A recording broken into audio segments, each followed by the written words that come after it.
नमस्कार सभी को। स्वागत है आप सभी का हमारे YouTube चैनल पे। और आज हम लोग करने वाले हैं इमरजेंसी वाला चैप्टर, आपातकाल वाला चैप्टर आज हम लोग करने वाले हैं।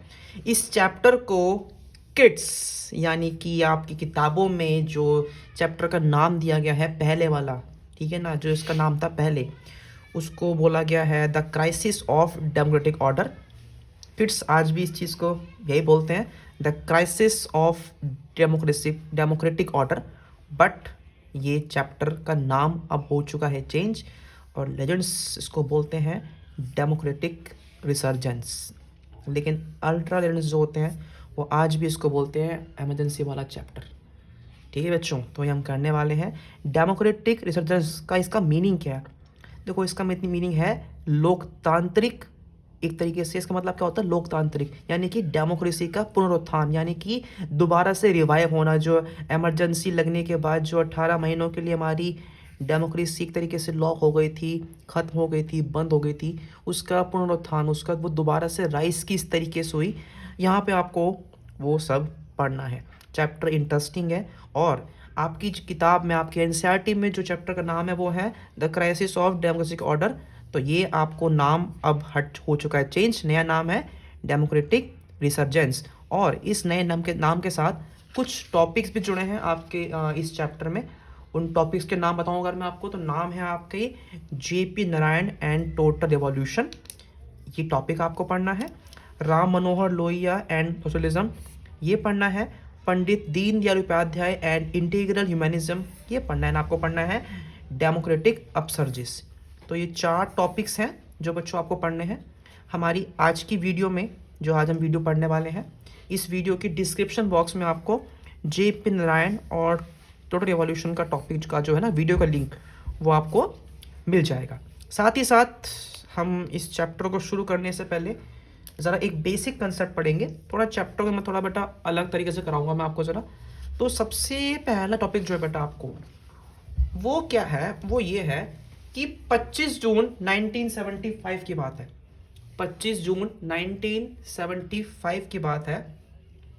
इंदिरा गांधी आर्टिकल नंबर 352 यानी कि इंदिरा गांधी इंटरनल डिस्टर्बेंस का नाम देकर हमारे कंट्री में इमरजेंसी इम्पोज कर देती हैं।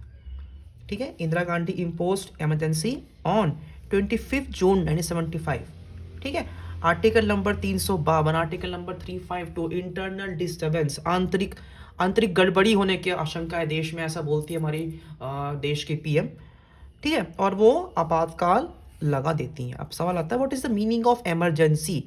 इमरजेंसी को हिंदी में कहते हैं आपातकाल, लेकिन इसका मतलब क्या होता है? देखो, आपातकाल में होता अक्सर ये, आपातकाल में आपको 2 बातें पता होनी चाहिए। ठीक है ना, 2 बातें बहुत ज़रूरी है आपातकाल में। पहली बात तो ये है कि जो हमारी कंट्री फेडरलिज्म है, यानी कि एक सेंट्रल गवर्नमेंट है, बाकी 28 स्टेट गवर्नमेंट्स हैं। तो फेडरल पावर्स गेट सेंट्रलाइज, यानी कि 28 स्टेट गवर्नमेंट्स की पावर उनसे छीनकर सेंट्रल गवर्नमेंट के हाथों में जाती है अगर इमरजेंसी लगती है। यानी कि इंदिरा गांधी की ने जब लगाई थी इमरजेंसी, तो सारी स्टेट गवर्नमेंट्स की पावर जो है वो इंदिरा गांधी के हाथों में आ गई थी। प्लस सेंट्रल गवर्नमेंट के हाथों में होता है या तो वो फंडामेंटल राइट्स सारी ही छीन ले, बैन कर दे, या फिर कुछ क्या कर दे, कुछ को वो बैन कर दे। तो सारी हटा दे, सारी बैन कर दे, या फिर कुछ करे या कुछ ना करे। So next point is fundamental rights either curtail or get restricted by the central government. ठीक है, सेंट्रल गवर्नमेंट के द्वारा या तो आपके अधिकार, आपके फंडामेंटल राइट्स अगर छीन जाते हैं या फिर कुछ बच जाते हैं। ये आपका बेसिक है। अब हमें क्या पढ़ना है? हमें इस चैप्टर को शुरुआत करने से पहले हमें ये पता होना चाहिए। हमने पढ़ लिया इंदिरा गांधी ने लगाई थी इमरजेंसी का मतलब क्या होता है, ठीक है, और इमरजेंसी को उन्होंने किस आर्टिकल के बिहाफ पे लगाया था। अब सवाल ये आता है कि इमरजेंसी लगाई ही क्यों थी?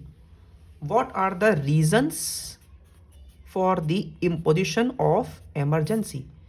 रीजंस बोल लो, कॉजेज बोल लो, फैक्टर्स बोल लो, क्या बैकग्राउंड था इमरजेंसी का, आपको यहाँ पर ये सब पढ़ना है। ठीक है, तो हम शुरू करते हैं आपका चैप्टर का नाम डेमोक्रेटिक रिसर्जेंस, लोकतांत्रिक पुनरुत्थान। ठीक है, ये नाम नहीं सुना होगा आपने अभी तक कहीं पर भी, क्योंकि हिंदी में तो सीबीएसई ने अभी तक कोई जारी नहीं की है ये शॉपी। सो करते हैं। टॉपिक पहला हमारा background to emergency plus economic context. ठीक है, ये दोनों टॉपिक्स को मैंने एक कर दिया है। तो यहाँ पे ये बताया जा रहा है, देखो आप सभी जानते हैं कि 1971 में ग्रैंड अलायंस को हरा के 1971 में ग्रैंड अलायंस को हरा के इंदिरा गांधी एक बहुत ही ताबड़तोड़ नेता के रूप में उभर कर आई थी। इसी पीरियड के दौरान जो था ना आपका 1970s के डिकेड में काफ़ी प्रॉब्लम्स थी, किसके बीच में, गवर्नमेंट के बीच में और जुडिशरी के बीच में। इन दोनों के बीच में काफ़ी टेंशन्स थी, इनके रिश्तों को लेके काफ़ी जो है वो खटास इनके बीच में आ रही थी आपका ये। और ऐसा भी हुआ था इस पीरियड में ना, एक नाम दिया मैंने पर्सनली इस पीरियड को नाम दिया, मैंने बोला है ये है आपका ब्लेम गेम पीरियड। यानी कि एक दूसरे पे ब्लेम किए जा रहे थे, एक दूसरे पे आरोप लगाए जा रहे थे। तो हुआ क्या था, देखो हुआ ये था कि सुप्रीम कोर्ट कहती है कि जो गवर्नमेंट है, सुप्रीम कोर्ट कहती थी कि जो गवर्नमेंट यानी कि जो इंदिरा गांधी की सरकार है वो ऐसे काम कर रही है जो कॉन्स्टिट्यूशन के प्रोविजंस को वायलेट करते हैं। यानी कि संविधान में जो बदलाव हो रहे थे, जो कॉन्स्टिट्यूशन में बदलाव कर रही है ना कांग्रेस कर रही थी, वो काफ़ी गलत बदलाव कर रही थी। ऐसा किसने बोला, ऐसा सुप्रीम कोर्ट ने बोला था। उसी के साथ साथ नेक्स्ट पॉइंट पे, the Congress party took the position that this stand of the court was against principles of democracy and parliamentary. अब सुप्रीम कोर्ट कह रही है कांग्रेस गलत कर रही है, कांग्रेस कह रही है कि जो सुप्रीम कोर्ट के फैसले हैं वो डेमोक्रेसी और पार्लियामेंट्री सुप्रीमेसी के अगेंस्ट है। दोनों एक दूसरे पे जो है आपका वो ब्लेम कर रहे थे। ठीक है, अब इन हालातों के बीच में कैसे सरकारें चलती, ये अगर हम लोग सिर्फ एक बैकग्राउंड पढ़ रहे हैं क्या ना, किसी भी एक कहानी की तरह पढ़ेंगे इस चैप्टर को, एक कहानी की तरह। तो कहानी की तरह पढ़ने से पहले आपको कहानी का तो वो तो डाल लो पहले कि इंट्रोडक्शन क्या है। नेक्स्ट पॉइंट, द कांग्रेस ने एक और ब्लेम लगाया था। Congress also less that court was a conservative institution and it was becoming an obstacle. Congress कहती है कि जो सुप्रीम कोर्ट है वो एक रोड़ा बन रही है। रोड़ा मतलब समझते हो एक तरीके से, एक ऑब्स्टेकल है, बीच में रुकावट डाल रही है इन द जो प्रो पुअर यानी कि गरीबों के वेलफेयर प्रोग्राम्स जो करना चाहती है कांग्रेस, उन कांग्रेस के प्रोग्रामों के अंदर ये जो है एक रुकावट बन के आ रही है सुप्रीम कोर्ट। अब इसी के साथ साथ इन दोनों के झगड़े में अपोजिशन यानी कि विपक्ष कूद पड़ता है और विपक्ष कहता है कि politics was becoming too personalised. यानी कि वो कहते हैं कि भाई जो ये कांग्रेस पार्टी है, जो इंदिरा गांधी, ये चीज़ों को पर्सनली डील कर रही है and governmental authority was being converted into personal authority. यानी कि अब खुद से संविधान के द्वारा नहीं, the government is running through personal authority, ना कि आपकी कॉन्स्टिट्यूशनल के अकॉर्डिंग नहीं, संविधान के अकॉर्डिंग नहीं, जो वो है आपकी गवर्नमेंट वो पर्सनल अथॉरिटी की तरह काम कर रही है। ऐसा कुछ आपका बोला गया था आपका ये। नेक्स्ट पॉइंट पे, इन द इलेक्शंस 1971 के इलेक्शन में कांग्रेस ने कहा था गरीबी हटाओ, याद होगा आपको। ठीक है ना, लोगों ने कहा इंदिरा हटाओ, इंदिरा ने बोला गरीबी हटाओ। ठीक है, लेकिन इस गरीबी को हटाने के चक्कर के साथ साथ जो बांग्लादेश इसके साथ हमारे झगड़े हुए थे, आप सभी जानते हैं बांग्लादेश को लेकर जो झगड़े हुए थे हमारे पाकिस्तान से, उसमें 80 लाख लोग भारत की बाउंड्रीज में आ गए थे।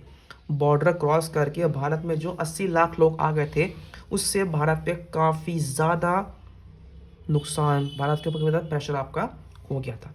उसी के साथ साथ आप सभी जानते हैं कि इस वॉर में चाइना, पाकिस्तान और अमेरिका एक तरफ थे, इंडिया और यूएसएसआर एक तरफ थे। ठीक है ना, तो यूएसए ने भारत को एड यानी कि उसने भारत को कोई भी सामान देना या कुछ भी मतलब गवर्नमेंटल उन्होंने हमको स्टॉप कर दिया था। और वहीं पे साथ साथ एकदम से हमारी कंट्री में, पूरे वर्ल्ड में देखा जाए तो ऑयल के प्राइस बढ़ गए थे।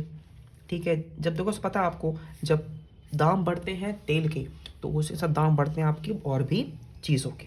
ठीक है, and this led to an all round increase in the prices of commodities. Price जो है आपके 23% से लेके 30% तक बेटा बढ़ गए थे आपके सिर्फ और सिर्फ एक साल में। तो ये समझ रहे हो कितनी दिक्कतें हो गई थी आप सबकी, हमारे लिए। इसके साथ साथ इंडस्ट्रियल ग्रोथ भी काफ़ी लो थी, अनएम्प्लॉयमेंट ज़्यादा बढ़ रहा था। ठीक है ना, ग्रोथ कम हो रही है, बेरोजगारी बढ़ रही है।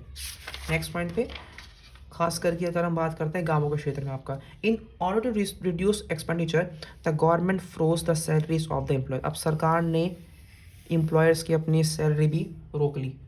अब बताओ कितनी दिक्कत हो रही थी इसके अंदर। साथ ही साथ मानसून भी नहीं आया था। This resulted in the sharp decline in agriculture production, food grain output decline by 8%।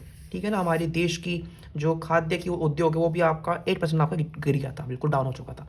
अब इन हालातों में यानी कि जिस जिस ताबड़तोड़ तैयारी से कांग्रेस पार्टी 1971 में चुनाव जीत के आई थी, वो पीरियड, वो 5 साल कांग्रेस के लिए बहुत ज़्यादा भारी थे आपके लिए।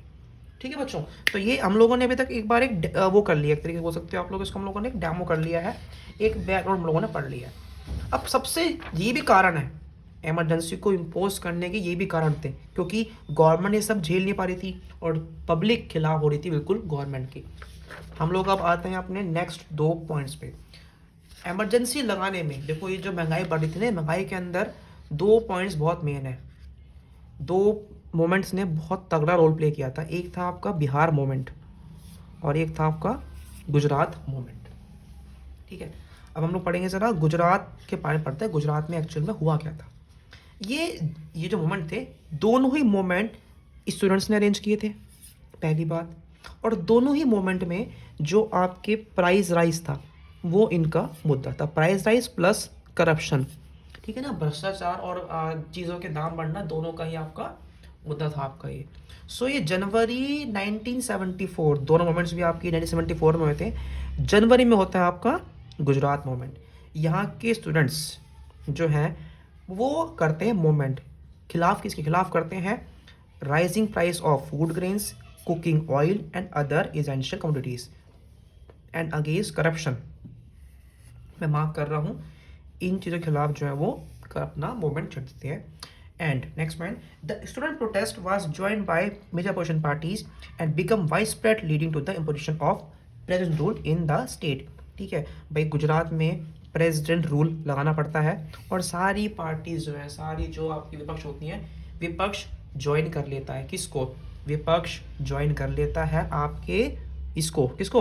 आपका इनके मूवमेंट को। आपको ये the opposition parties demanded fresh elections to the state legislature. अब यहाँ के जो मूवमेंट है, यहाँ के स्टूडेंट्स बोलते हैं कि भैया गुजरात में जो है आप शुरू से चुनाव करवाओ, यानी कि गुजरात में जो है आप वो इलेक्शंस कंडक्ट करवाओ शुरू से। और इस मोमेंट में सबसे आगे जो उठ के आते हैं वो कौन आते हैं? वो आते हैं मोरारजी देसाई। इनको आप जानते हैं 1960 आपके आगे दिखाएं 66 में इंदिरा गांधी को चुना गया था इनको हरा के। ठीक है ना, जो सिंडिकेट्स ने इलेक्शन करवाए थे उसमें आपको ये। नेक्स्ट पॉइंट पे आ जाओ। देसाई बोलते हैं कि अगर गुजरात में फ्रेश इलेक्शंस नहीं हुए तो मैं इनडेफिनेट फास्ट यानी कि अनिश्चितकाल भूख हड़ताल पे बैठ जाऊंगा आपका ये। अब इनकी इस शर्त को देखते हुए प्रेशर और बना। ठीक है, और हुआ क्या? हुआ ये कि under intense pressure from students supported by the opposition political parties assembly elections हुए गुजरात में। कब? जून 1975 में। और इन इलेक्शंस में देखो वो तो होना ही था, आप सभी जानते हैं महंगाई बढ़ रही थी और महंगाई इतनी बढ़ रही थी कि काफ़ी मामला ख़राब हो गया था। तो कांग्रेस की यहाँ पे हार हो गई थी। ठीक है, इलेक्शंस में हार हो गई थी और यहाँ पे कांग्रेस आपकी इलेक्शन हार जाती है। कांग्रेस 1975 में भी हारती, बट उसने उससे पहले आपातकाल लगा दिया था। ठीक है बच्चों, सो ये हमारा यहाँ तक हो चुका है।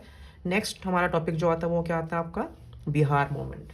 Next topic is Bihar movement. So March 1974, ठीक है, वो जनवरी में हुआ था आपका गुजरात, ये आपका मार्च में हुआ था। Students came together in Bihar to protest against rising prices. ठीक है भाई, यहाँ पे भी दाम बढ़ रहे हैं, यहाँ पे फूड की शॉर्टेज है, बेरोजगारी है और करप्शन है, यहाँ पर भी हो रहा था। इसके खिलाफ यहाँ के बच्चे भी, छात्र भी बाहर आ गए। अब इन छात्रों ने किसको बुलाया? इन छात्रों ने बुलाया था जयप्रकाश नारायण को। सीबीएसई ने इनके ऊपर एक अलग से टॉपिक ऐड किया आपके सिलेबस में। इस वीडियो के डिस्क्रिप्शन में आपको मिल जाएंगे, जयप्रकाश नारायण के ऊपर भी वीडियो मिल जाएगी आपको। ये इन्होंने पॉलिटिक्स को छोड़ दिया था और ये सोशल वर्क में आपका इंक्लूड थे। ठीक है, अब क्या हुआ? अब भाई बिहार के बच्चों ने इनको बुलाया कि भाई आप हमारे मूवमेंट में आके हमको सपोर्ट कीजिए, हमको मोटिवेट कीजिए, हमको आगे बढ़ाइए। He accepted it on the condition, उन्होंने इनकी बात को माना जेपी ने बिहार मूवमेंट में आने के लिए माना, लेकिन उनकी शर्तें थी। उनकी शर्तें ये थी कि भाई पहली बात तो ये है कि जो मूवमेंट है it will remain non violent, यानी कि इसमें हिंसा नहीं होगी। और दूसरा, ये मूवमेंट सिर्फ बिहार तक लिमिट नहीं रहेगा, यानी कि इसको हम लोग बिहार के बाहर भी लेकर जाएंगे। बिहार के बाहर मतलब समझते हो, यानी कि इसको हम लोग ऑल ओवर दी इसको हम लोग जो है वो ऑल ओवर द इंडिया फैलाएंगे। दस the student movements assumed a political character and a national appeal. अब ये क्या हुआ, अब ये जो मूवमेंट था ये एक आपका पॉलिटिकल रूप ले रहा था और ये पूरे देश में खिलाफ कांग्रेस के अपनी अपील चला रहा था। जेपी नारायण की बात की जाए अगर हम लोग, तो जेपी नारायण ने बोला था कि भाई कांग्रेस गवर्नमेंट को बिहार से हटाया जाए और वहाँ पे संपूर्ण क्रांति ली जाए। ठीक है, ये इनकी बात हुई थी आपका। बस संपूर्ण क्रांति आएगी तो वहाँ पे भाई होगा क्या, होगा वहाँ पे ये कि वहाँ पे सोशली इकोनॉमिकली सच फैलेगा, तो वही आपकी ट्रू डेमोक्रेसी होती है। इसी के साथ साथ बिहार के अंदर भी आपके बंद हुए, घेराव हो गए, स्ट्राइक्स हो गई, काफ़ी खिलाफ हो रहे थे वहाँ पे बिहार में हो रहा था बिहार की गवर्नमेंट खिलाफ। The government however refuse resign. सरकार ने बोला देखो ऐसा है तो जो करना करो, हम रिजाइन नहीं करने वाले। The movement was beginning to influence national politics. JP Narayan wanted to spread the Bihar movement to other parts of the country. ये इनका मेन मोटिव था। बच्चों एक बात ध्यान रखना, इस चैप्टर का ये जो है आपने जो पढ़ा ये सिर्फ पार्ट 1 है और इस पार्ट 1 में हम लोगों ने अब तक 3 बातें पढ़ ली हैं। हम लोगों ने पढ़ लिया है गुजरात मूवमेंट, हमने पढ़ लिया है बिहार मूवमेंट और हमने पढ़ लिया है बैकग्राउंड टू एमरजेंसी। ये 3 टॉपिक्स हैं। ये रीज़न 1 है आपातकाल लगने का, ये रीज़न 2 है आपातकाल लगने का, रीज़न 3 है आपातकाल लगने का।